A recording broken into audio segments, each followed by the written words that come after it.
There's this moment when you're facing a big life decision, like do you go back to school, do you change your career, or move house, or maybe even start a business? And you start questioning this decision, thinking, what if you make the wrong choice? What if you waste years chasing something that just doesn't work out?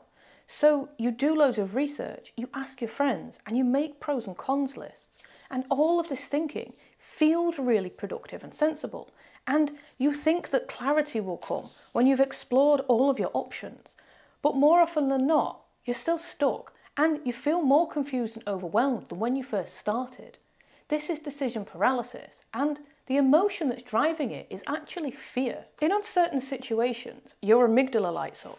That's your fear detector. When you can't predict the outcome of a choice, your brain treats it like it's a potential threat. Your fight or flight response is activated, and it does this for any emotionally risky decision. Things like changing careers, ending a relationship, or saying what you really think. And fear doesn't always scream, "I'm scared." It can show up in other ways, such as endless research and wanting to give yourself just one more week to think about it, or over-analysing pros and cons lists, and maybe even waiting for a sign from the universe. But underneath all of that is your brain trying to protect you from your fears, your fear of regret, your fear of judgment, and your fear of failure. Psychologists call this loss aversion.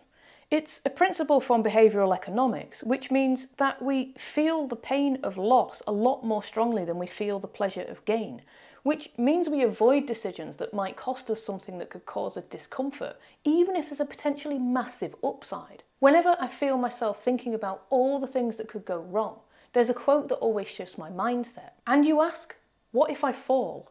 Oh, but my darling, what if you fly? But here's the truth. Avoiding the decision doesn't protect you from discomfort, it just prolongs it. Let's look at what science actually says about making good decisions, because if you've ever spent hours agonising over the best choices, just like I do, then it's reassuring to know that you're not alone. Psychologist Barry Schwartz found that there are two distinct decision-making styles.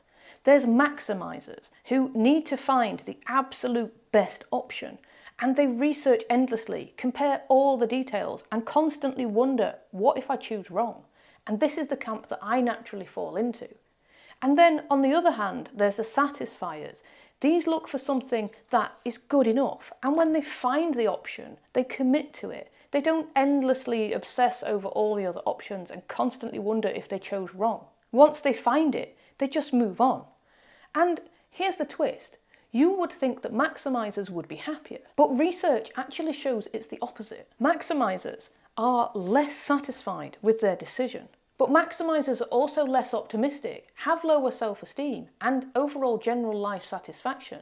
They're more likely to be depressed, have perfectionistic tendencies, and even feel regretful of their previous decisions. Whereas Satisficers are more likely to be satisfied with their decisions, even if they pick the worst option on paper, because they're not stuck in an endless loop of second-guessing and FOMO. Your brain has a limited amount of energy for making decisions and choices every day, and every little decision you make drains it. That's why you're more likely to impulse buy junk food at 9 p.m. than you are at 9 a.m. in the morning, or you find it really hard to plan your life after a long day at work. Too many choices equals mental burnout, and when your brain is tired, you don't choose better. You either avoid the decision altogether or randomly pick something and then regret it later. The more time you spend overthinking a decision, the less clear it often gets. Your brain starts spinning in circles, imagining all of the worst case scenarios and trying to future-proof all of the different steps. But clarity actually comes from action, not from analysis paralysis. So if you're stuck, don't assume that the answer will come from thinking harder. Sometimes it just comes from deciding faster. But if you're a maximizer, it's not easy to switch over from analysing everything and then settling for good enough. It will just fill you with anxiety because you haven't explored all the options first. I'm going to share with you 3 practical activities you can use to cut through all of the noise and help you make decisions that you won't regret, even if they scare you. I've put off some really key decisions in my life for years. I wanted to start a blog in the personal development space 17 years ago, but because it would be public, I felt like I needed to have everything figured out and perfect right from the start, so I never started. And I really wish somebody had told me this, that most of the pressure that you feel is not actually about the decision itself. It's because you believe that there's a single right path, and if you don't find that right path, then your whole life is going to fall apart. Amazon's founder, Jeff Bezos, has a really cool framework that helped me think about this differently. He calls it the two-way door mental model. Some decisions are one-way doors, so you walk through them and then there's no going back. Like having a baby, or jumping out of a plane, or selling your house. But most decisions are actually two-way doors. If you try something and it doesn't work out, you can walk back through the door and go and try something else. The problem is, when you treat a two-way door like a one-way door, then you freeze, you overanalyze and wait for some magical clarity that never comes before you walk through the door. You'd be surprised at how many decisions feel permanent, but they really aren't. If you move cities and you really don't like it, you could always move back or move somewhere else. And if you start a business and it doesn't quite work out, you can pivot or pause it. When I started my first YouTube channel last year, I thought I needed to decide between a music channel and this channel.